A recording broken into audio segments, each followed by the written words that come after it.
மிகவும் அன்போடு கூட வாழ்த்துவதிலே நான் மிகுந்த மகிழ்வடைகிறேன். நான் இங்கே இப்பொழுது தற்பொழுது நான் சென்னையில ஒரு ரயில்வேஸ்க்கான ஒரு சீனியர் கன்சல்டன்டாக நான் இங்கே இடம்பெயர்ந்திருக்கிறேன். நான் இப்பொழுது மதுரையில் இல்லை. ஒரு 3 மாதங்களுக்கு மேலாக நான் இப்பொழுது சென்னையில் இருக்கிறேன். இங்கே ஒரு நல்ல சபைக்கு நான் ஆண்டவரை ஆராதிக்க கடந்து செல்கிறேன். அந்த சபையின் போதகர் அவர் பிரசங்கித்த ஒரு பகுதியை நான் உங்களுக்கு இந்த நாளில அது எனக்கு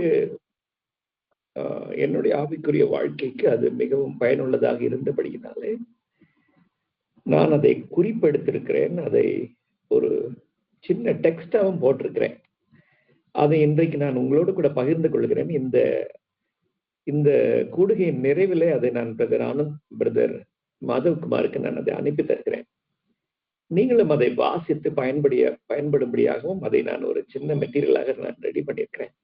அதை உங்களுக்கு நான் அனுப்பி தருகிறேன். அதை நீங்கள் வாசிக்கிறது மட்டுமல்லாமல் இந்த வார்த்தைகளை நீங்கள் மற்றவர்களிடத்திலும் பகிர்ந்து கொள்ளும்படியாக மிகவும் அன்பை கேட்கிறேன். அது மற்றவர்களுக்கு ஆவிக்குரிய வாழ்வில் அவர்களை சீர்திருத்திக் கொள்ளவும், மற்றவர்களை கட்டவும், மற்றவர்களை பலப்படுத்தவும் இந்த வார்த்தைகள் உங்களுக்கு உதவியாய் இருக்கும்.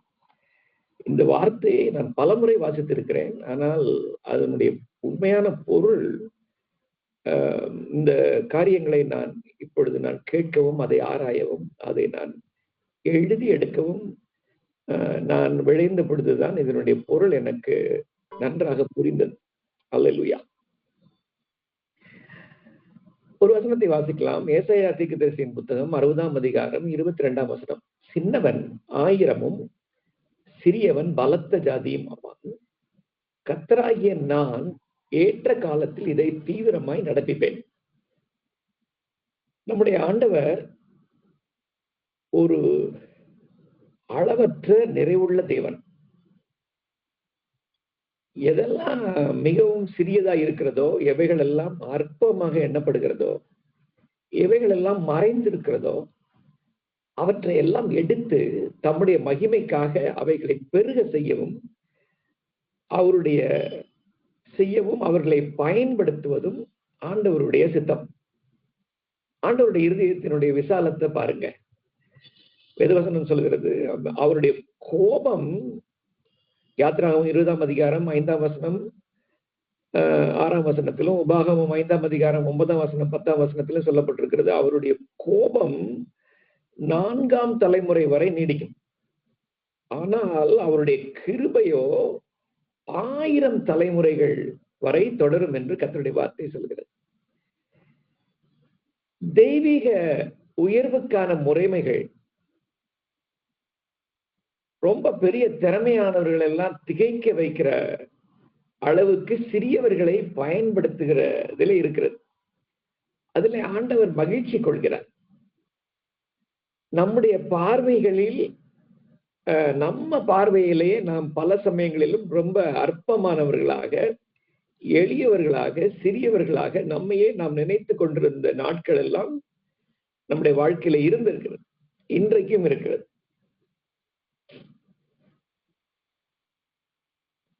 எனக்கு ஒரு நிமிஷம் கொடுங்க, என்னுடைய வைஃப் கூப்பிடுறாங்க, ஒரு நிமிஷம் ஆன்சர் பண்ணிக்கிறேன்.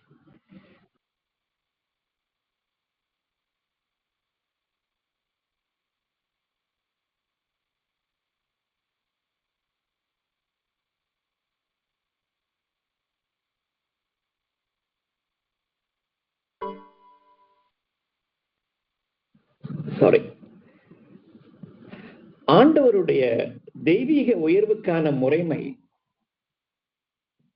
என்கிறது மிக எளியவர்களை பயன்படுத்தி அதில் ஆண்டவர் மகிழ்கிறார். சில குறிப்பிட்ட நபர்களை நாம் வேதத்துல பார்க்கிறோம். சாமுவேல் என்னும் சிறு பிள்ளையாண்டான் அந்த ஆலயத்துல இருக்கிறான். ஆண்டவர் ஏலியை பயன்படுத்த முடியாத சூழ்நிலை, ஆண்டவர் ஜனங்களோடு கூட பேச முடியல. அப்போ ஆண்டவர் ஒரு சிறு பிள்ளையை எடுத்து பயன்படுத்த விரும்புகிறார். அவன்கிட்ட பேசுகிறார். அந்த 2ஆம் அதிகாரத்துல நான் வாசிக்கிறோம், 1 சாமுவேல்ல கடைசி வசனம் சொல்லப்பட்டிருக்கிறது. சாமுவேல் தான் முதல் பெயர்சபா வரைக்கும் தீர்க்கதரிசியாக அறியப்பட்ட ஒரு நபராக மாறினான் என்று வேதத்திலே நாம் வாசிக்கிறோம். சவுல் என்கிறவன் தன்னை 1 சாமுவேல் 15ஆம் அதிகாரத்தில் வாசிக்கிறோம். அவனை ராஜாவாக ஆண்டவர் அபிஷேகம் பண்ண பொழுது அவனுடைய சொந்த பார்வையிலேயே அவன் ரொம்ப சின்ன மனிதனாக இருந்தான். மனுஷனை உயர்த்துவதற்காக அல்ல, ஆண்டவர் தம்முடைய மகிமையை வெளிப்படுத்துவதற்காகவே சிறியவர்களை ஆண்டவர் பயன்படுத்துகிறார். பெரிய தலைவர்களாக அவர்களை எழுப்புகிறார். ரூத் போவாசின் வயலுக்கு கொண்டு வரப்பட்ட போது ஒரு ஆதரவற்ற ஒரு அந்நிய பெண். ஆனால் ஆண்டவருடைய மீட்பின் வல்லமையை வெளிப்படுத்தும்படியாக கிறிஸ்துவினுடைய வம்சாவளியிலேயே அவள் இணைக்கப்பட்டாள். தாவீதை குறித்து நாம் வாசிக்கிறோம். தன் சகோதரர்களாலே அற்பமாக எண்ணப்பட்ட நபர். அவன் அண்ணன் கேட்கிறான், உன் மனக்கடினத்தை நான் அறிவேன். யுத்தத்துக்கு வந்த அவங்களுக்கு சாப்பாடு கொண்டு வந்த நபரை பார்த்து சொல்றான், நீ எவ்வளவு திமிரான ஆள்னு எனக்கு தெரியும் அப்படின்னு அண்ணன் அவனை ஏளனமாக பேசுகிறான். ஆனால் ஒரு கோலியாத்திற்கு முன்பதாக போய் நிற்கிற பொழுதும் அவன் கேட்கிறான், நீ என்ன கம்போட வந்திருக்க, நான் என்ன நாயா அப்படின்னு கேட்கிறான்.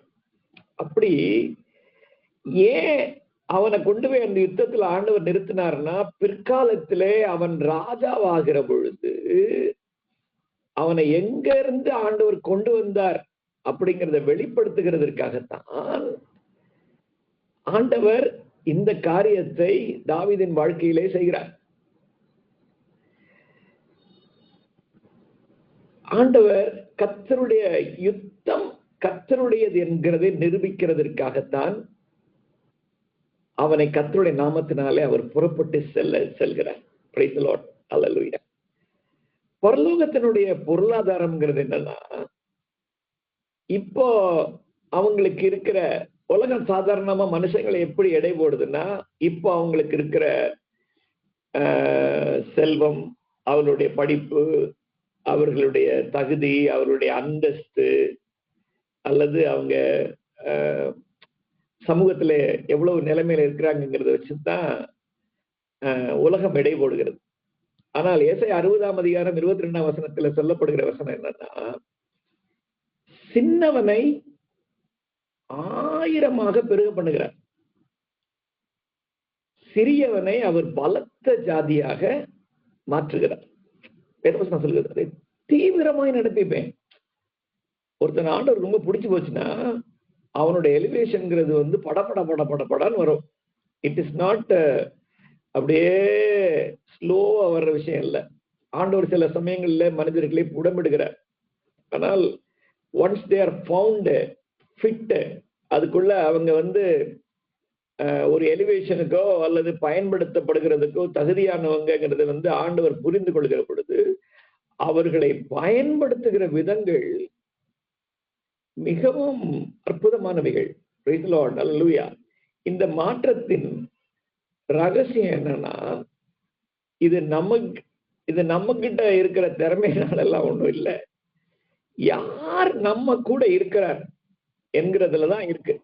இந்த மாற்றத்தின் ரகசியம் நம்முடைய தகுதியிலே இல்லை, மாறாக நம்மோடு யார் இருக்கிறார் என்பதில் தான் இருக்கிறது. சர்வ வல்லவர் நமது அற்பமான நிலைக்குள் அடியெடுத்து வைக்கும் போது சிறியது பிரம்மாண்டமாக மாறுகிறது. It is becoming magnificent. Our life becomes so very beautiful that it is displayed beyond proportions. சர்வ வல்லவர் நம்முடைய வாழ்க்கையில அடியெடுத்து வைக்கிற பொழுது சின்னவனை அவர் 1000 பெருகப்படுகிறார், சிறியவனை ஆண்டவர் பலத்த ஜாதியாக மாற்றுகிறார். உலகத்துல மனுஷங்க நினைக்கலாம், the paradox of the small, சிறியவைகளின் முரண்பாடுகள். உலகம் புறக்கணிக்கிற பல விஷயங்களையும் தேர்ந்தெடுக்கிற ஒரு பெரிய லிஸ்ட் ஆண்டவர் வச்சிருக்கிறார். ஒரு பெரிய வரலாறு. ஆக்சுவலி யாரெல்லாம் உலகம் அற்பமா நினைச்சிச்சோ அவங்கள எல்லாரும் எடுத்து பயன்படுத்துற ஒரு ஆண்டவர் தான் நம்முடைய ஆண்டவர்.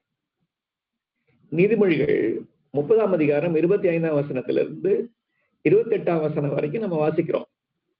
யாக்கேவின் குமாரனாகிய ஆகூர் சின்ன விஷயங்களுடைய ஞானத்தை எக்ஸ்பிளைன் பண்றான். அதுல சொல்லப்பட்டிருக்கிற 3 விஷயங்கள்.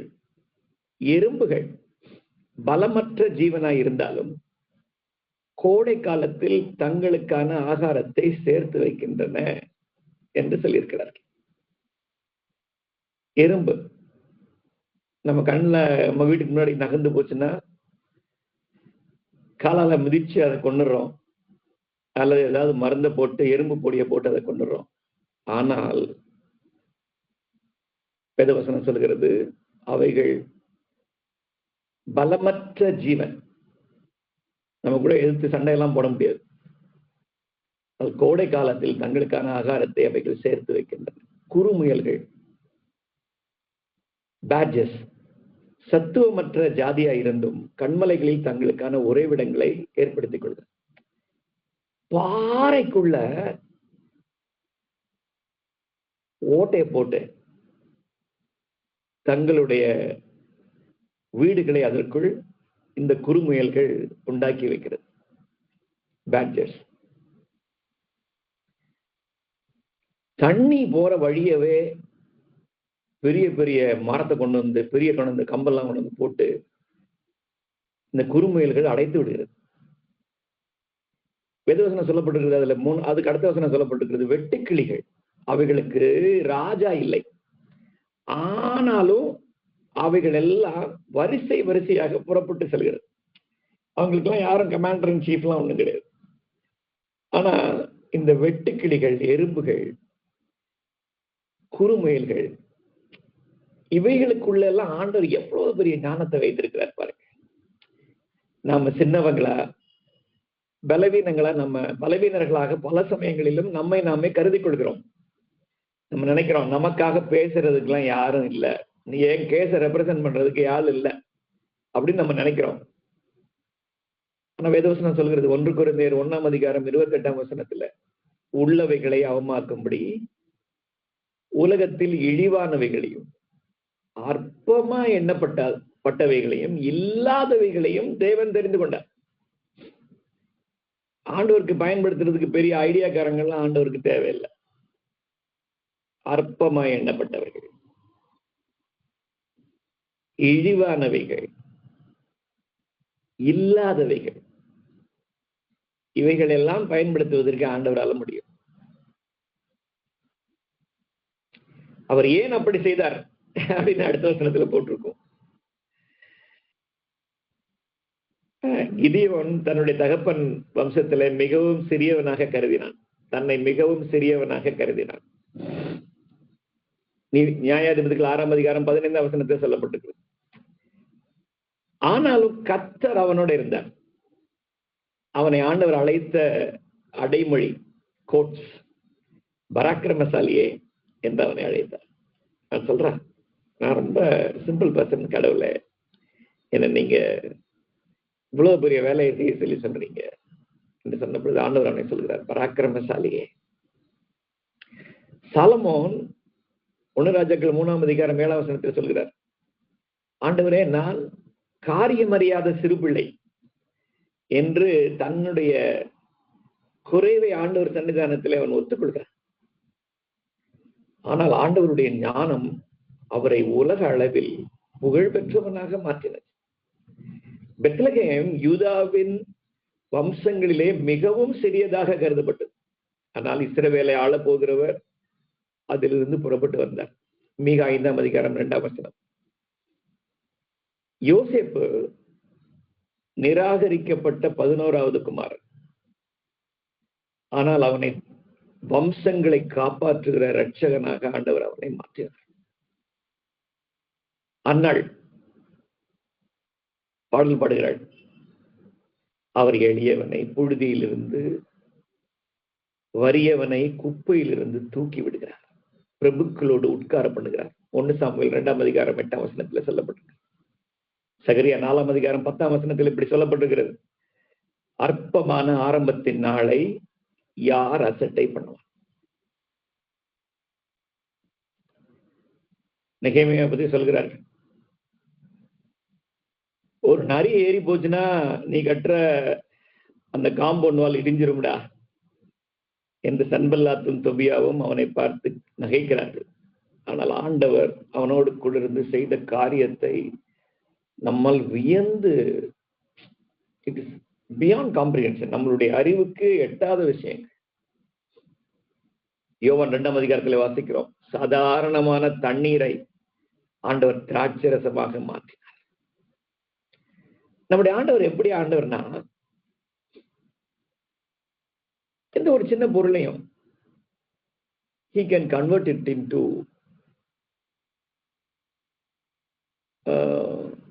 additions எல்லாம் கிடையாது. God multiplies. ஆண்டவர் பெருக்குகிறார். நம்முடைய ஆண்டவர் பெருக்கலின் தேவன். The multiplier effect. God brings a multiplier effect into நம்மகிட்ட இருக்கிற சின்ன விஷயங்கள் எல்லாம் ஆண்டவர் பெருக்கமான காரியமாக மாற்றுகிறார். லேவியராகமம் ஆண்டவருடைய கணக்கு எப்படின்னா, இந்த 2 4 ஆக்கிடுவார், 4 16 ஆக்கிடுவார்.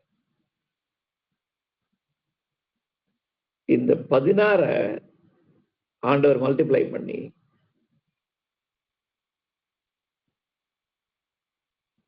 he will make it as the multiplication of that 16.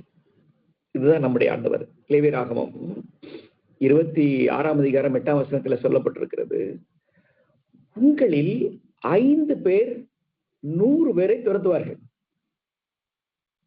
100 பேர் 10,000 பேரை முறியடிப்பார்கள் என்று கர்த்தருடைய வார்த்தை சொல்கிறார். 5 பேர் 100 பேரை துரத்த முடியுமா? I leave it to your imagination. 100 பேரு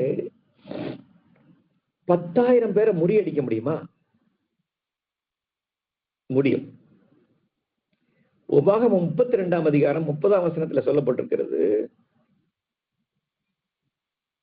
அவர்களுடைய கண்மலை அவர்களை விற்காமல் இருந்தால் ஒருவன் 1000 பேரை எப்படி துரத்துவான்? ஒருவன் இப்போ 5 பேர் 100 பேரை துரத்துனது போய், 100 பேர் 10,000 பேரை துரத்துனது போய், உபாகமம் 32:30 சொல்லப்பட்டிருக்கிறது, ஒருவன் 1000 பேரை துரத்து. சோ ஆண்டவருடைய வல்லமை ஒரு மனுஷனுக்குள்ள வரும்போது, வாசிக்கிறோம், சிம்சோன் ஒரு கழுதை தாடை எலும்பை கையில வச்சுக்கிட்டு 1000 பேரை துரத்தினான் என்ற வேதத்துல வாசிக்கிறோம். உபாகம் 32:30 சொல்லப்பட்டிருக்கிறது, 32:30 சொல்லப்பட்டிருக்கிறது, சிம்சோனுடைய வாழ்க்கையில நிரூபிக்கப்பட்டதாக கர்த்தருடைய வார்த்தை சொல்லப்பட்டிருக்கிறது. யாக்கோபு லேயாளை வெறுத்தான், ஆனால் அவளிடத்திலிருந்து யூதா வந்தான். இந்த யூதாவிலிருந்து தாவீது வந்தார், தாவீதின் வம்சத்திலிருந்து இயேசு வந்தார். அற்பமாக எண்ணப்பட்டவள். பவுல் தன்னை பற்றி சொல்கிறான், அப்போஸ்தலர்கள் எல்லார்களிலும் நான் சிறியவன். 1 கொரிந்தியர் 15ஆம் அதிகாரம் 9ஆம் வசனத்துல. ஆனாலும்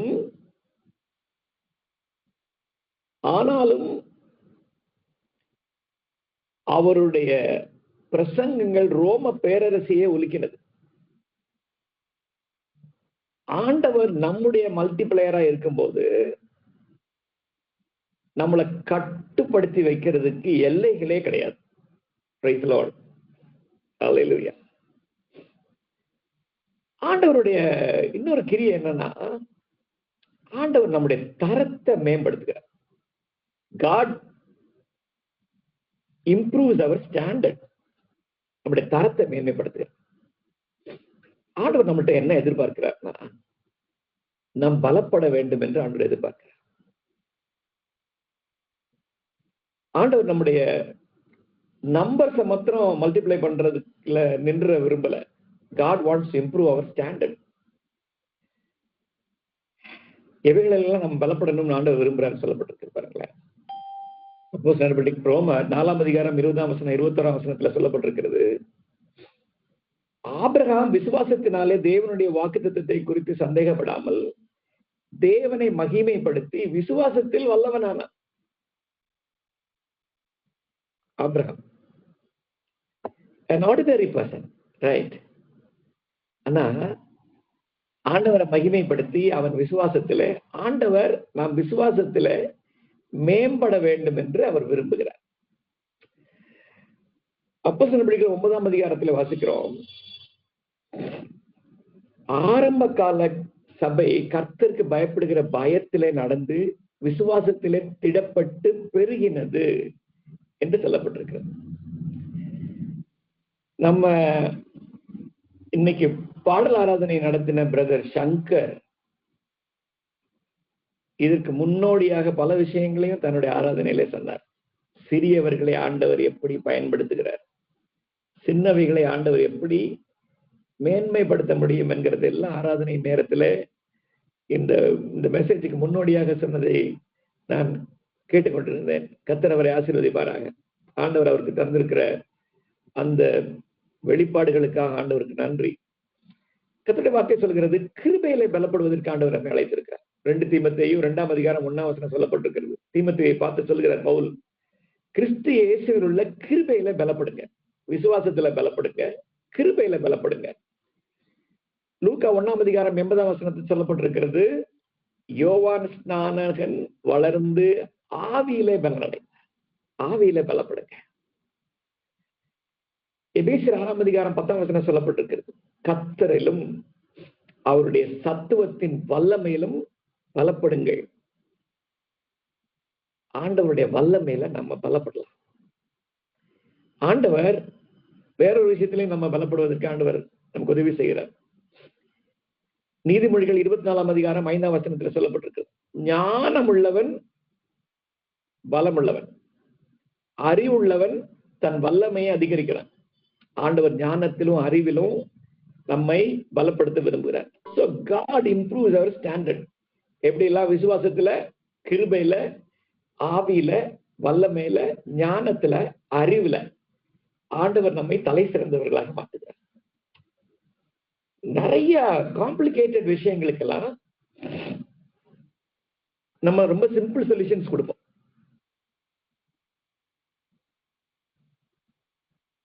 இது என் வாழ்க்கையில நிறைய இடத்துல பார்த்திருக்கேன்.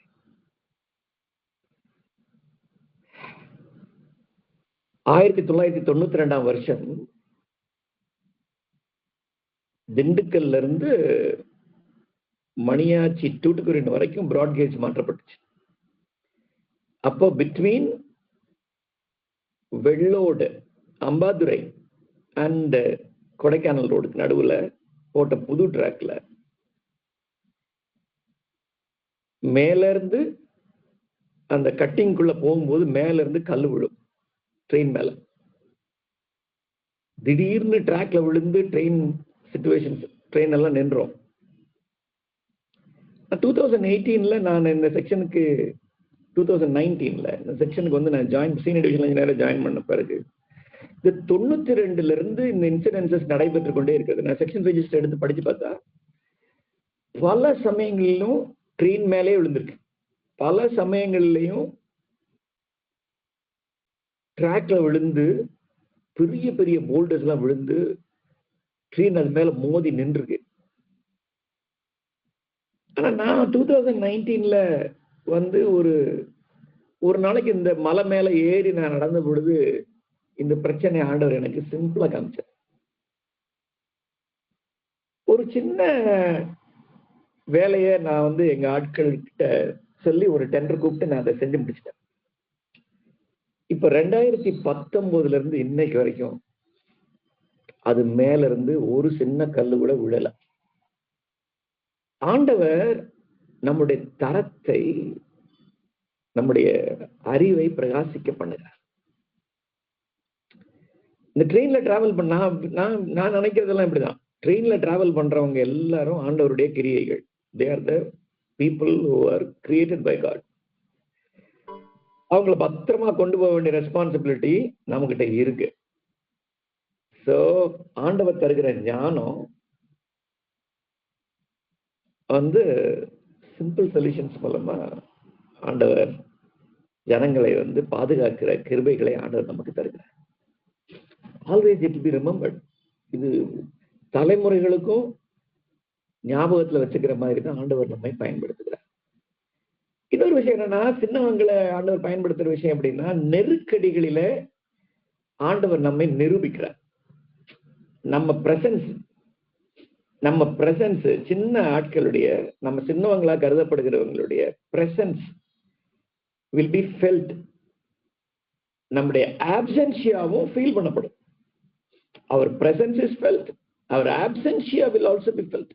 இந்த சீட்ல ஒருத்தன் இருந்தாப்பா, இந்த பதவியில ஒருத்தன் இருந்தாப்பா, எல்ஐசியில இந்த இடத்துல அவர் ஒருத்தர் அதிகாரியா இருந்தாரியா, இவர் போன இடத்தை திரும்பி வேற ஒருத்தனால பல பேர் வந்துட்டு போயிட்டா நிரப்ப முடியல என்கிற ஒரு கண்டிஷனுக்கு ஆண்டவர் நம்மளுடைய சிச்சுவேஷன்ஸ்ல வந்து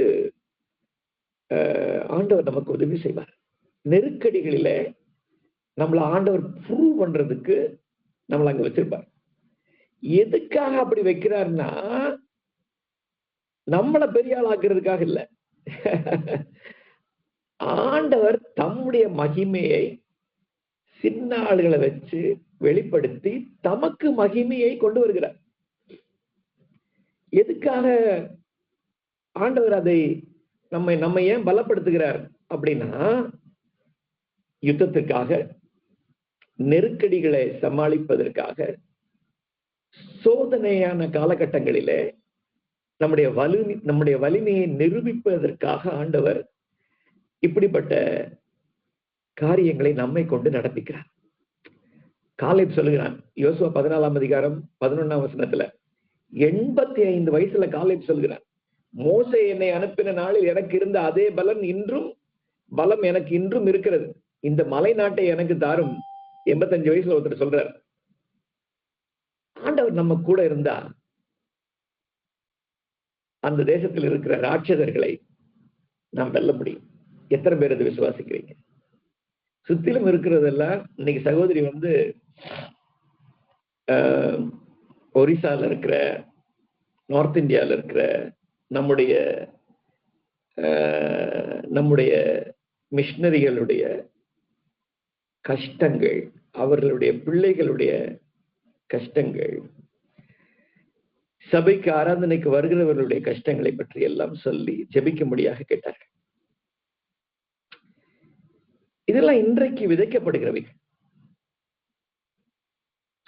ஒரு காலத்துல தமிழ்நாடு இப்படிதான் இருந்துச்சு. நான் ஒரு போதகருடைய மகன்தான்.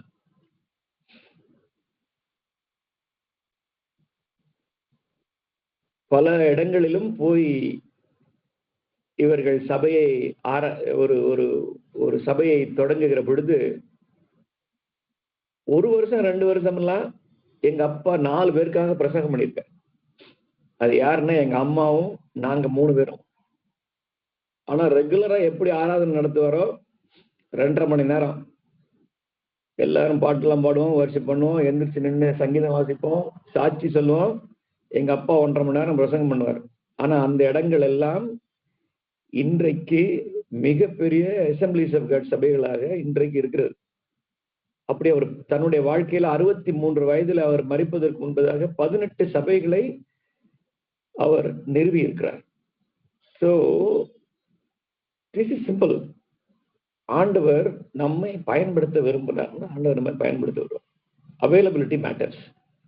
நம்ம ஆண்டவர்களுடைய கையில நம்ம இருக்கணுங்கிற விஷயம் மட்டும்தான் மேட்டர். 85 வயதிலையும் ஆண்டவர் காலேபை பயன்படுத்தினார். 2 தீமோத்தேயு 4:17 சொல்லப்பட்டிருக்கிறது.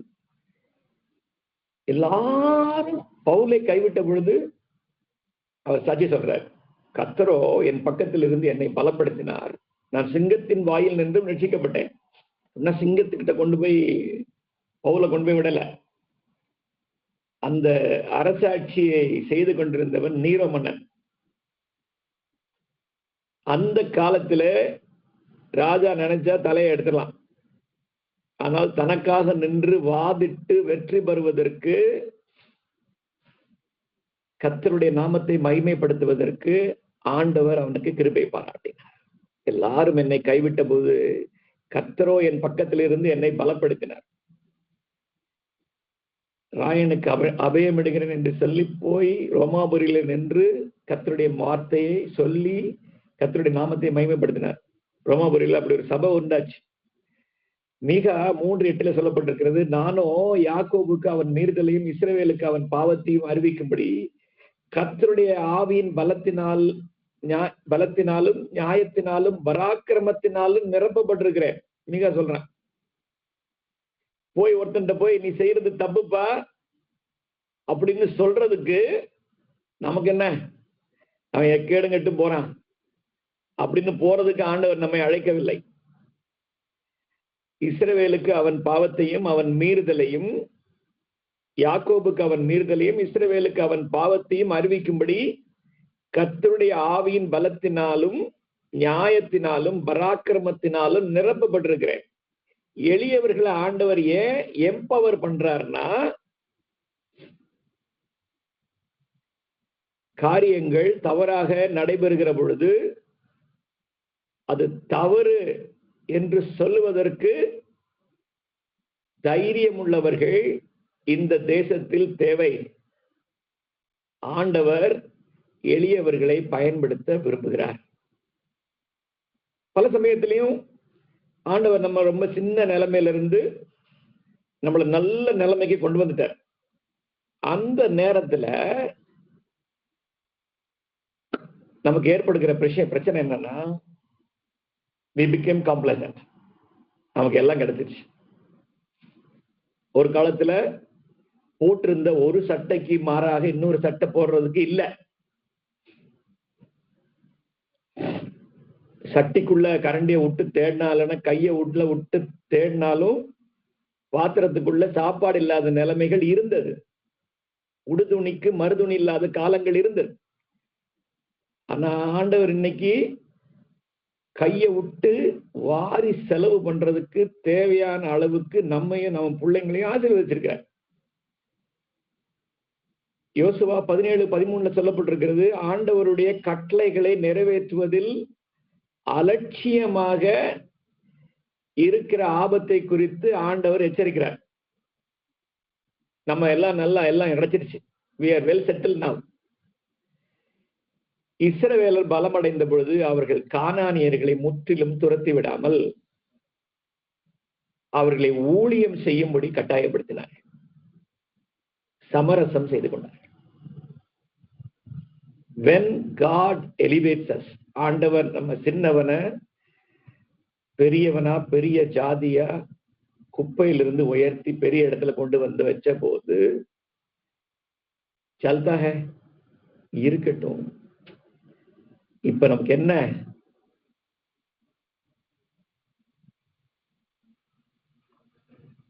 எசேக்கியா ராஜாவின் இடத்துல ஏசாயா தீர்க்கதரிசி போய் சொன்ன பொழுது, என் காலத்துல இது நடக்காதுல்ல அப்படின்னு போய் ஏசாயா தீர்க்கதரிசி கிட்ட சொல்றேன். வந்திருக்கிற நீங்க வந்தவங்ககிட்ட எதெல்லாம் காமிச்சீங்க அப்படின்னு ஏசாயா கேட்கிறேன். நான் எங்க வீட்டுல காமிக்காத ஒரு பொருளும் இல்ல அப்படின்னு எசேக்கியா சொல்கிறேன். ஆண்டவர் சொல்றார், இது எல்லாம் பாபிலோனுக்கு போய் சேர்ந்துரும் என்று ஏசாயா சொல்லுகிற பொழுது எசேக்கியா சொல்றான், என் காலத்துல நடக்காதுல்ல. ஆண்டவர் இவனுக்கு 15 வருஷம் சுகத்தை ஆயுச நீட்டி கொடுத்த நாட்களில அவன் சொல்லுகிறது இப்படித்தான், காம்ப்ரமைஸ், காம்ப்ளாசன்சி. கடவுள் நம்மை எதிரிகளுடன் சமாதானம் செய்து கொள்ளவோ அல்லது சோம்பேறிகளாக சுய திருப்தி அடைந்தவர்களாக மாறுவதற்காகவோ நம்மை பலப்படுத்துகிறது இல்லை. ஆண்டவர் நம் வாழ்விற்கென்று ஒரு திட்டத்தை வைத்திருக்கிறார். நாம் படிப்பறிவு இல்லாதவர்கள் என்று நினைத்தால் கடவுள் படிப்பறிவில்லாத மீனவர்களை தேர்ந்தெடுத்து இந்த உலகத்தை தலைகீழாக மாற்றினவர் நம்முடைய ஆண்டவர். அல்லேலூயா. ஒரு மிகப்பெரிய, அவனை மாற்றி நிப்பாட்ட முடியாத ஒரு மிகப்பெரிய சக்தியாகவே ஆண்டவர் அவனை மாற்றியிருந்தார். ஆண்டவர் சொல்லுகிறார், ஆண்டவர் நமக்கு ஏதாவது ஒரு சுதந்திரத்தை கொடுக்கிறார்னா அதை முழுசா பயன்படுத்துறதுக்கு தான் ஆண்டவர் நம்மை கொண்டு போய் ஒரு தேசத்துல கொண்டு போய் வைக்கிறார். எல்லாரோடைய சேர்ந்து அவங்க வழக்கங்களை கை கொள்ளவோ, என்னால இவ்வளவுதான் முடியும் ஆண்டவரே, அவங்க கூட சேர்ந்து நான் ஒத்துழைக்கலைன்னா என்னை எல்லாரும் ஓரங்கட்டிடுவாங்க அப்படின்னு நினைக்கிறதுக்கோ ஆண்டவர் நம்மளுக்கு தனி ஐடென்டிபிகேஷன் கொடுக்கல. 2 சாமுவேல் 1:27 சொல்லப்பட்டிருக்கிறது, தாவீது சவுலும் யோனத்தானும் கில்போவா மலையில தற்கொலை செய்து கொண்டு மடிந்து போன பொழுது அவர்களை குறித்து புலம்புகிறான். என்ன சொல்றான்? சோதனையின் வேளையில் பராக்கிரமசாலிகள் தங்களது வீரத்தை நிரூபிக்க முடியாம இப்படி தங்களுடைய அழிவை சவுலும் யோனத்தானும் தாங்களே தேடிக்கொண்டார்களே என்று புலம்புகிறார். இன்னைக்கு ஆண்டவர் என்ன விரும்புறாரு நம்மள்ட்ட இருந்துன்னா, இப்படியே உங்க லிமிட்டேஷனுக்குள்ளே நீங்க வாழ்றத விட்டுட்டு வெளியே வர சொல்லி ஆண்டவர் எக்ஸ்பெக்ட் பண்ற. சிறிய நிலையிலேயே வாழ்வதை நிறுத்துக்க. ஆண்டவர்கிட்ட சொல்லுங்க, ஆண்டவரே, என்னுடைய சுய திருப்தியையும் சமரசத்தையும் நான் நிராகரிக்கிறேன். உம்முடைய சத்துவத்தின் வல்லமையில் என்னை பலப்படுத்தும்படி இப்ப கேட்கிறேன் என்று ஆண்டவர்கிட்ட கேட்கலாம். பேசவும் சகித்துக் கொள்ளவும் ஜெயிக்கவும் உம்முடைய ஆவியினாலே என்னை நிரப்பும். ஆண்டவர்கிட்ட சொல்லுங்க. இப்படி நம்ம ஜெபிக்க தொடங்கணும்னா, ஆண்டவரே, எனக்கு பேச வேண்டிய இடத்துல பேசுறதுக்கு கிருபை தாங்க. எங்கெல்லாம் நான் சகிச்சுக்கணுமோ அங்க எனக்கு சகித்துக்கொள்ள எனக்கு கிருபை தாங்க. எங்க இடத்துல எல்லாம் நான் வெற்றி பெறணுமோ அங்க நான் தோத்து நிக்கிறேன், ஜெயிக்கிறதுக்கு எனக்கு கிருபை தாங்க. உம்முடைய ஆவியினால் என்னை நிரப்புங்க. என்னுடைய அற்பமான ஆரம்பத்தை பிரம்மாண்டமான சாட்சியாக மாற்றும் என்று ஆண்டவர்கிட்ட கேளுங்க. சங்கீதம் 84:7 வாசித்து நான் நிறைவு செய்கிறேன். அவர்கள் பலத்தின் மேல் பலமடைந்து சீயோனிலே தேவனுடைய சன்னிதானத்திலே வந்து காணப்படுவார்கள். இந்த காலவெளியில ஆண்டவருடைய சன்னிதானத்துல ஆண்டவர்கிட்ட சொல்லுங்க, ஆண்டவரே, உம்முடைய சன்னிதானத்துல ஒரு நாளைக்கு நான் வந்து நிற்கும் போது என்னுடைய வறிய நிலைமையிலிருந்து, என்னுடைய எளிய நிலைமையிலிருந்து, என்ன குப்பையிலிருந்து என்னை உயர்த்தினதனுடைய நோக்கத்தை நான் நிறைவேற்றி நிறைவுள்ளவனாக உம்முடைய சன்னிதானத்திலே வந்து நிற்கிறேன் என்று சொல்லுவதற்கு ஆண்டவர் உங்களை தகுதிப்படுத்துவாராக. மறுபடியும் அந்த வசனத்தை வாசிக்கிறேன். அவர்கள் பலத்தின் மேல் பலனடைந்து சீயோனிலே தேவனுடைய சன்னிதானத்திலே வந்து காணப்படுவார்கள். கர்த்தர் இந்த வார்த்தைகளினால் உங்களை ஆசீர்வதிப்பாராக. இந்த நேரத்தை எனக்கென்று கொடுத்த பிரதர் மாதவகுமாருக்கு என்னுடைய நன்றி. சகோதர சகோதரிகளை ஆண்டவருடைய நாமத்தினாலே ஆசீர்வதிக்கிறேன். God bless you. Thank you so much. Brother Madhav.